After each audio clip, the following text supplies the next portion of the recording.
When most people think about the artificial intelligence revolution, they think about companies like OpenAI, Google, Anthropic, or Meta.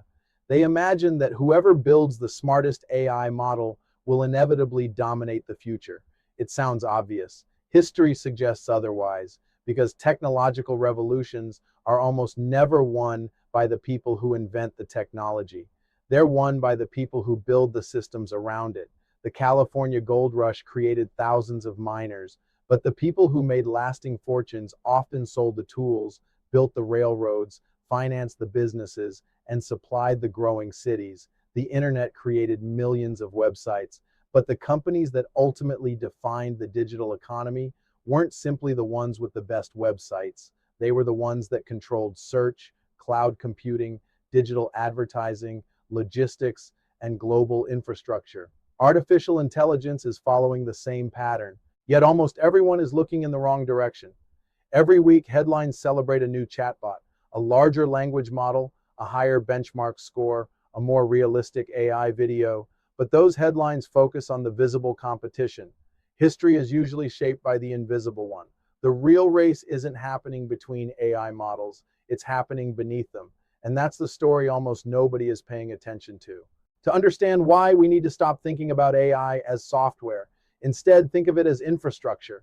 Every AI model depends on something much larger: massive data centers, semiconductor manufacturing, electricity, fiber optic networks, cooling systems, capital, talent, supply chains that stretch across continents. None of these things generate viral headlines, but every breakthrough in artificial intelligence depends on them. This has happened before.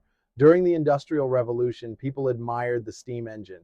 Investors who understood the future invested in railroads, steel production, banking, and energy. When electricity spread across the world, the light bulb became the symbol. The electrical grid became the real revolution.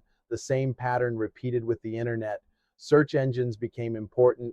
Cloud infrastructure became indispensable. Today, artificial intelligence has become the symbol. Computing infrastructure is becoming the foundation. That's why governments are investing hundreds of billions of dollars into semiconductor fabrication plants, energy production, and AI infrastructure, because they understand something many investors still don't.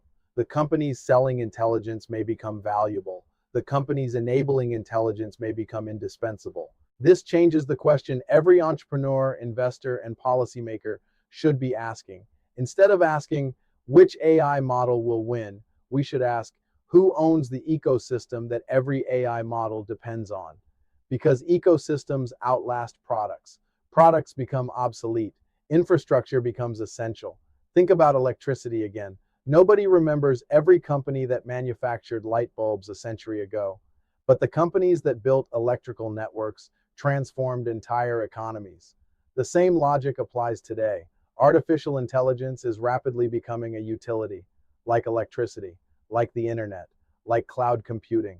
When technologies become utilities, competition shifts. The value moves away from the product itself and toward the systems that make the product possible. This is why I believe many people are overestimating the importance of today's AI leaders while underestimating the importance of tomorrow's infrastructure leaders. History doesn't reward whoever creates the most exciting technology. It rewards whoever builds the foundation that everyone else is forced to stand on.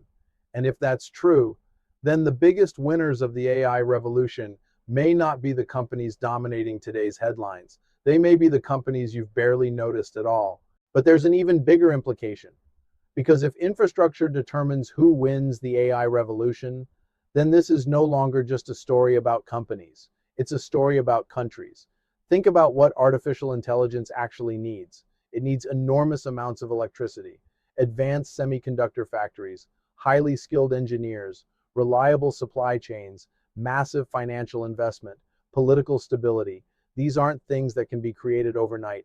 They're the result of decades of planning. That's why I think many people misunderstand the AI race. They imagine a sprint. History suggests it's much closer to a marathon. Building a better AI model might take months. Building the ecosystem that supports it can take decades. And once that ecosystem exists, it becomes incredibly difficult for others to catch up. This is why governments around the world are no longer treating AI as just another technology sector. They're treating it as national infrastructure, just as previous generations competed to build railroads, power grids, highways, and the internet. Today's competition is about data centers, semiconductor manufacturing, clean energy, and computing capacity. Because whoever controls those foundations doesn't just build better AI, they shape the environment in which every future breakthrough will happen. History offers an important lesson here. The nations that dominate an era are rarely those that produce one extraordinary invention. They're the nations that build systems capable of producing extraordinary inventions again and again. Innovation is important. Repeatable innovation is transformational. And that's the difference between leading a technological revolution and simply participating in one. Perhaps that's the biggest misunderstanding of the AI revolution.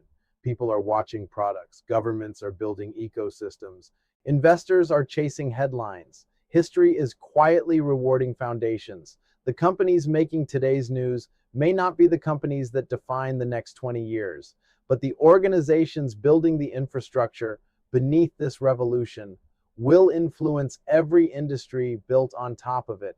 And if history repeats itself, the biggest winners of the AI age won't be remembered because they created the smartest machine.